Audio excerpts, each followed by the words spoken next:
Welcome to the Daily History Chronicle. Each day, we travel back to discover a pivotal moment that changed the world.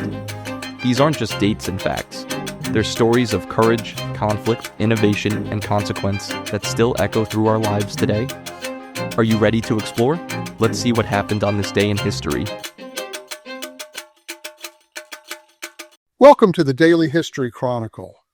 I'm Richard Backus, and each day we explore the events that made our world what it is, and ask what they can teach us about who we are. The villa was beautiful. White walls, manicured gardens, a view of the frozen lake.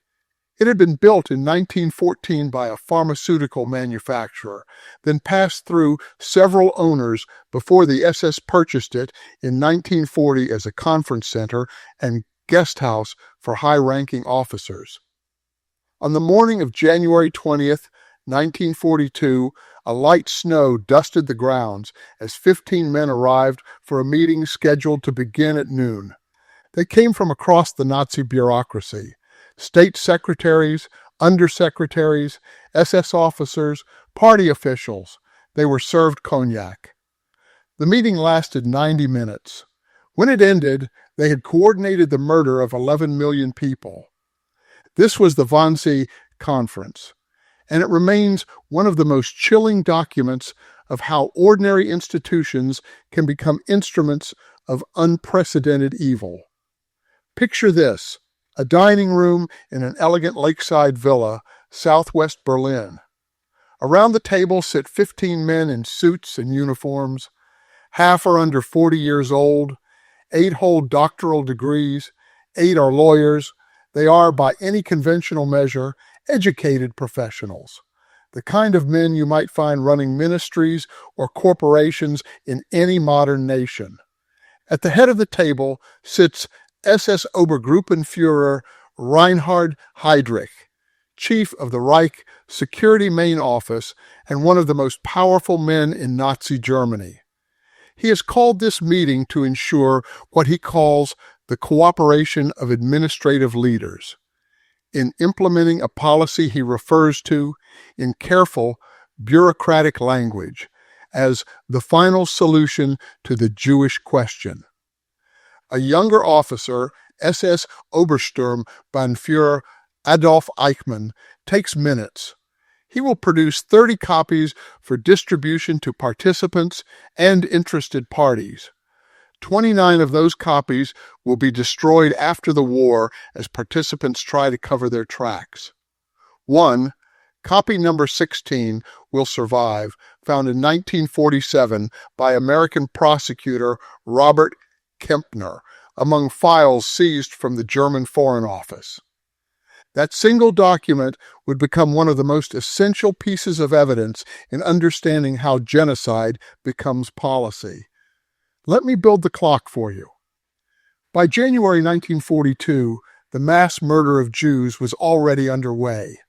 Mobile killing units called Einsatzgruppen had been following the German army into the Soviet Union since June 1941, shooting Jews by the hundreds of thousands in ravines and forests across Ukraine, Belarus, and the Baltic states. The death camp at Chelmno had begun operating in December 1941, using gas vans to murder deportees. Victims were loaded into sealed trucks and asphyxiated with carbon monoxide as they drove to mass graves. Another camp at Belzec was under construction. By the time the men gathered at Wannsee, an estimated 900,000 Jews had already been killed. The conference had originally been scheduled for December 9, 1941, but 2 days earlier, the Japanese attacked Pearl Harbor. Hitler declared war on the United States. The Eastern Front was stalling in the Russian winter. In the chaos, the meeting was postponed for 6 weeks. Look at who showed up when it finally convened. Rudolf Lange, commander of the security police in Latvia, had personally overseen the murder of tens of thousands of Jews in the Riga ghetto just weeks before arriving at Wannsee. Eberhard Schongarth commanded security forces in occupied Poland, where mass shootings were routine. These were not men being introduced to the concept of genocide. They were practitioners, comparing notes with colleagues from other departments. But the meeting also included men who had never pulled a trigger. Martin Luther from the Foreign Ministry, Wilhelm Stuckert from the Interior, Roland Freisler from Justice, a man who would later become notorious as the screaming judge of the People's Court, sending thousands to their deaths for political crimes. Josef Buhler represented the occupation government in Poland. These were the bureaucrats who would handle the paperwork, the legal frameworks, the diplomatic complications. The question at Wannsee was not whether genocide would happen.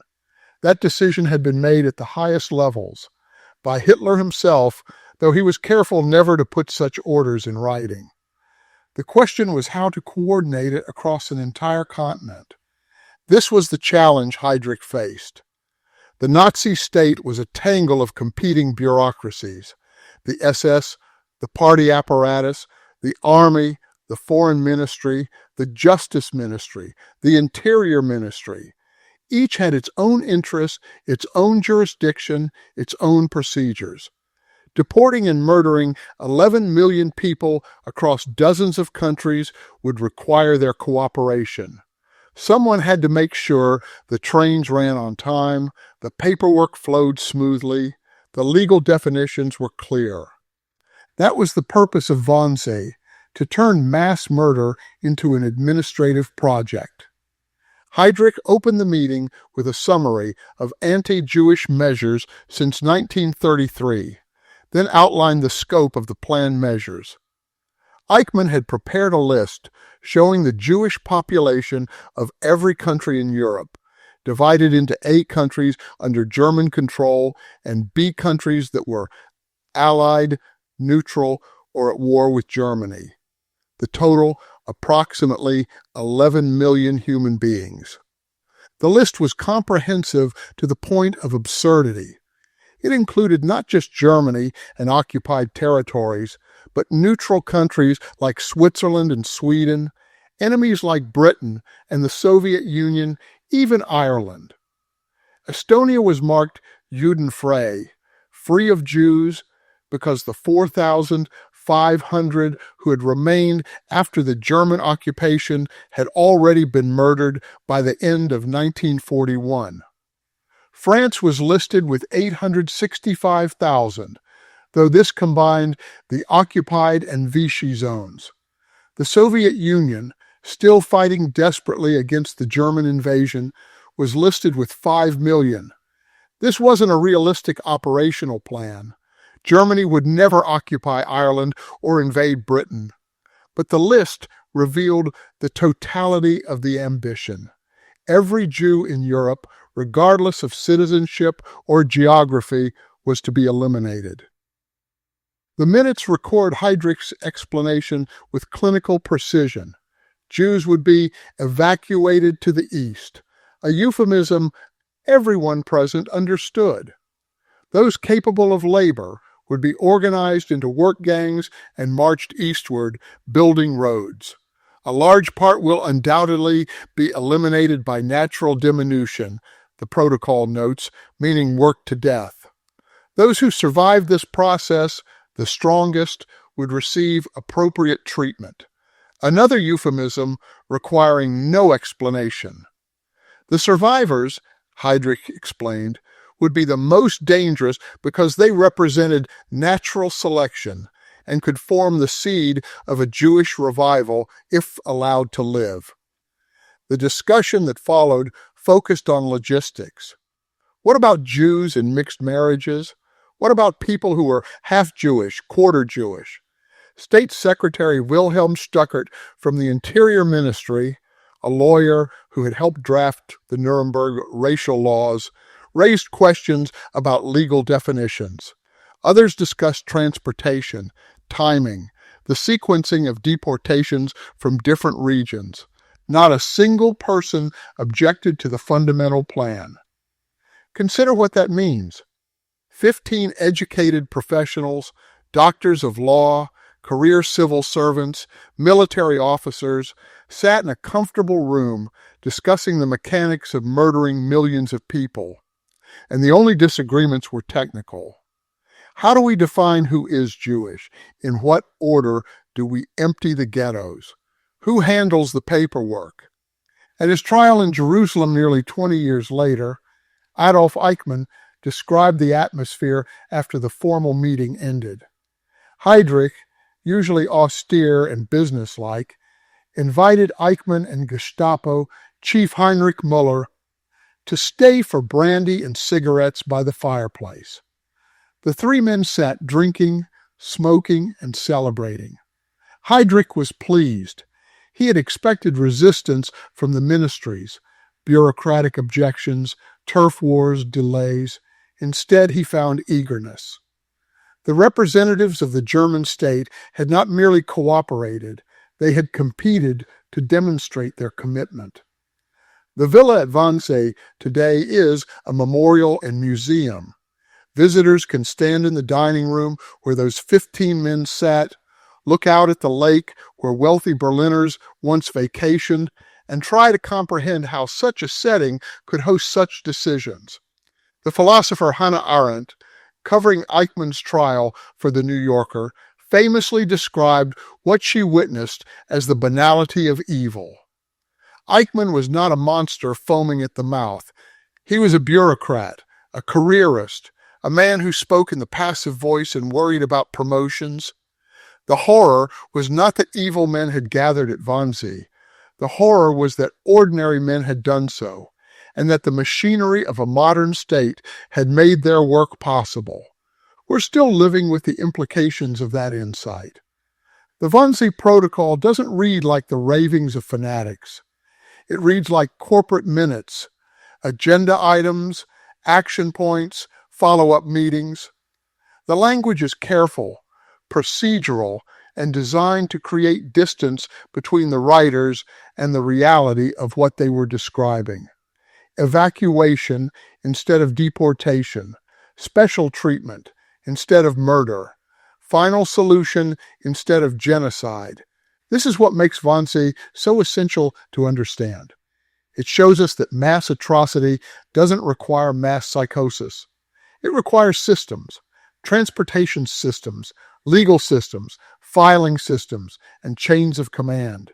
It needs people who show up to meetings, take notes, follow procedures, and go home to their families believing they've done a day's work.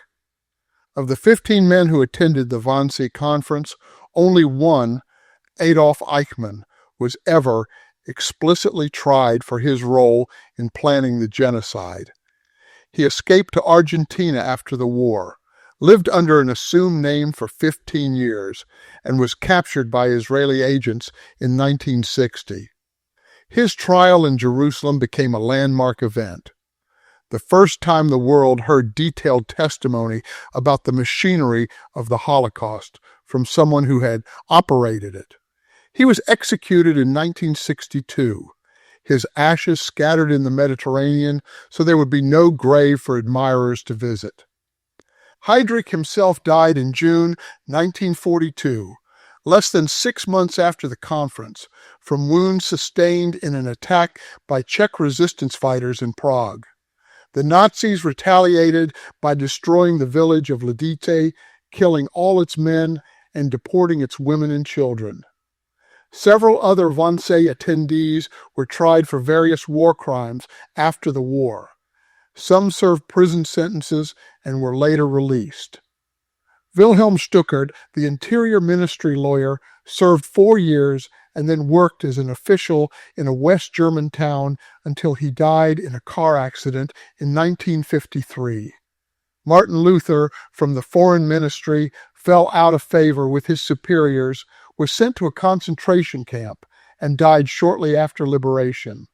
Roland Freisler was killed by an American bomb in 1945 while conducting a trial, still sentencing people to death until the very end.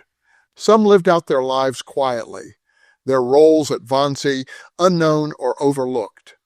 The machinery of justice, like the machinery of genocide, was imperfect.